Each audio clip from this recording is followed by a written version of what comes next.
میگه میدونی از نزدیکی های ظهور پسر انسان چیه؟ از نشونه هاش. اینا حرف این قرآن نیست ها، اینا اصول کافی نیست ها، انجیل. همین انجیل که دم دسته، همین انجیل که دست.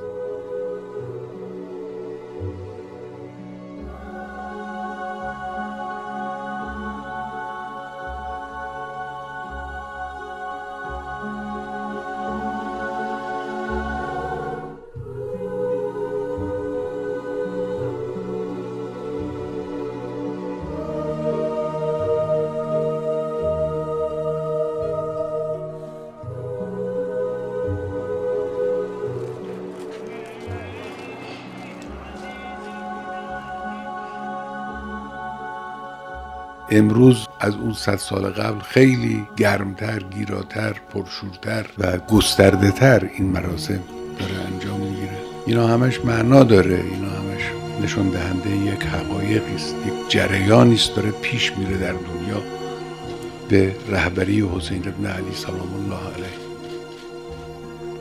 و انشالله پیش خواهد رفت و انشالله کارگشا خواهد بود، گره های ملت رو باز خواهد کرد.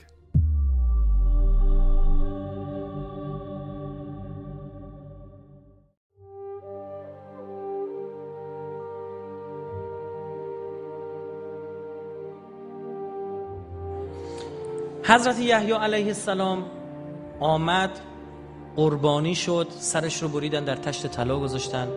خدا در قرآن تأکید کرد که از ریشه حی گرفته شده، یعنی زنده بودن همیشگی است، با آنکه مرد. یحیی از حی میاد و تأکید کرده در قرآن که این نام رو قبلا رو هیچ کس نگذاشتیم. سوره‌ای که حضرت یحیی رو ماجراشو میگه، حضرت زکریا میدونید دیگه، تو روایات داریم حضرت زکریا وقتی جبرئیل ماجرای 5 تن و علل خصوص حسین علیه السلام رو براش تعریف کرد، گفت من دوست دارم یه بچه داشته باشم عین حسین، همونطور این بلاها سرش بیاد، قربانی بشه و من در داغ دیدن شبیه پیامبر بشم. 3 روز روزه سکوت گرفت و خدا یحیی رو در پیری بهش داد. آیت قرآنش هم براتون بیارم. یا زکریا انا نبشرک بغلام اسمه یحیی لم نجعل له من قبل سمیا. تأکید میکنه خدا که من این قبلا این اسم رو هیچ کس چی نگذاشته بودم. خب حضرت یحیی آمد تا وعده منجی بدهه. نگاه کن، یحیی میاد، سرش بریده میشه، از یحیی میرسن به مسیح. درسته؟ عین این اتفاق هم در اسلام افتاد. یعنی چی؟ از حسین میرسن به کی؟ به مهدی علیه السلام. و شباهت ها بسیار زیاده. یعنی حضرت یحیی حسین بنی اسرائیل و مسیح مهدی بنی اسرائیل. هر دو عمر طولانی، هر دو در غیبتن. قرآن برای هر کدوم از اینها بنی اسرائیل رو مثال زده، بعد گفته فاعتبروا. برای بنی اسماعیل هم همینه. بعد ببین حضرت یحیی چی میگه؟ صحبت میکنه از کسی که میخواد بیاد در بنده. میگه من شما را به آب به جهت توبه، خوب گوش کنید، تعمید میدهم، لکن او که بعد از من میآید از من تواناتر است که لایق برداشتن نعلین او نیستم. او شما را به روح القدس و آتش تعمید خواهد داد. او غربال خود را در دست دارد و خرمن خود را نیکو پاک کرده، گندم خیش را در انبار ذخیره خواهد نمود، ولی کاه را در آتشی که خاموشی نمیپذیرد خواهد سوزاند. آنگاه عیسی از جلیل به اردن نزد یحیی آمد تا از او تعمید یابد. یعنی آیه اول این استنباط میشه که حضرت یحیی داره وعده ظهور کیو میده؟ حضرت مسیح. حضرت عیسی فارسی صحبت میکرده؟ انگلیسی صحبت میکرده؟ آرامی صحبت میکرده. این اصل متنش که هیچ مسیحی نمیدن بی‌شرفا. یعنی کلیسا مطلقا در اختیارشون قرار نمیده. بس از بدم چی میخواد این بفهمه؟ انجیل متی باب 3 آیه 12 بود دیگه. انا. حضرت یحیی میگفته انا؟ بله. عربا میگن خب بگن همینه. حضرت عیسی هم نمیگفته گاد، میگفته الله.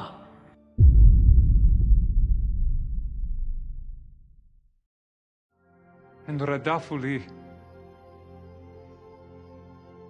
erdefonukom altik halon ytheme nakma di hoda kasta diela Ilahi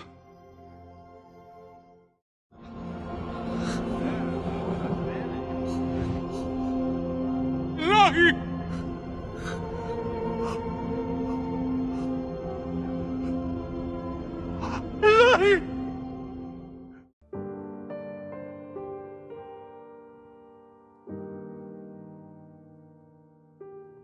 انا معمد انا لکن، من تعمید میدهم، من لکن یعنی همون لکم، برای شما، به میا، به ما، به آب، لتی بوتا، برای اینکه توبه کنید.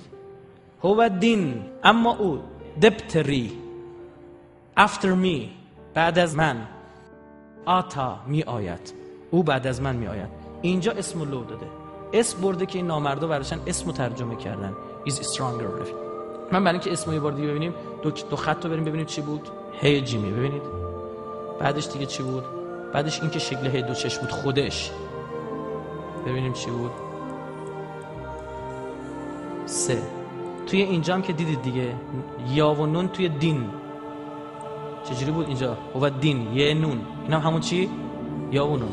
آتا حسین، یه حسین میاد. یحیی خودش نظر حسین ابن علی، گفتن توی اون قربانی معروف، گفت نه، آتا حسین، من لایق نیستم که کفشا و نعلینشو بردارم، من لایق نیستم کفشای اونو جا بجا کنم، من حسینم. اینا استاد این کلمه بودن، حسین رو برداشتن چی ترجمه کردن؟ stronger، او از من محکم‌تر است. بعد این طرف آیه بعدی در مورد حضرت عیسی میگه ها، اون رد نمی‌کنیم، اون حضرت عیسی رو اسمش هم میاره، منتها اول میگه حسین میاد، میگه بهش میگن توی اون حسین قربانی معروف، توی، میگه من نیستم. به خاطر همینه دقت بفرمایید مسیحی‌ها دنبال اون قربانی بزرگ تاریخ و ذبح عظیم که به فرزندان ابراهیم وعده داده بودند. در مسیح این دوتا رو با هم یکی کردن، یعنی دوتا آیه رو با هم یکی کردن، گفتن قربانی بزرگ تاریخ کی بوده؟ مسیح بوده.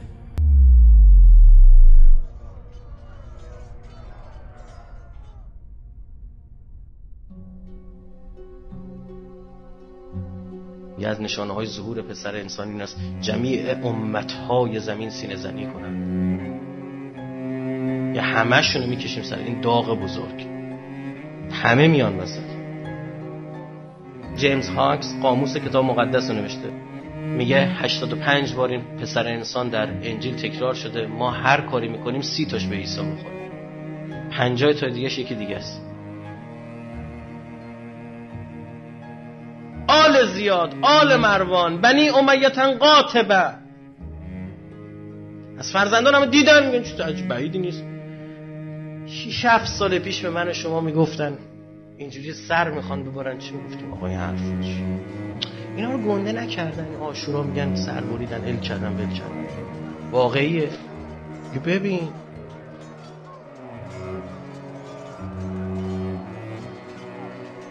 آقا به اسارت گرفتن، واقعی میگه ببین به چشم خودت ببین کسی میتونه نماز بخونه، قرآن بخونه، سر رو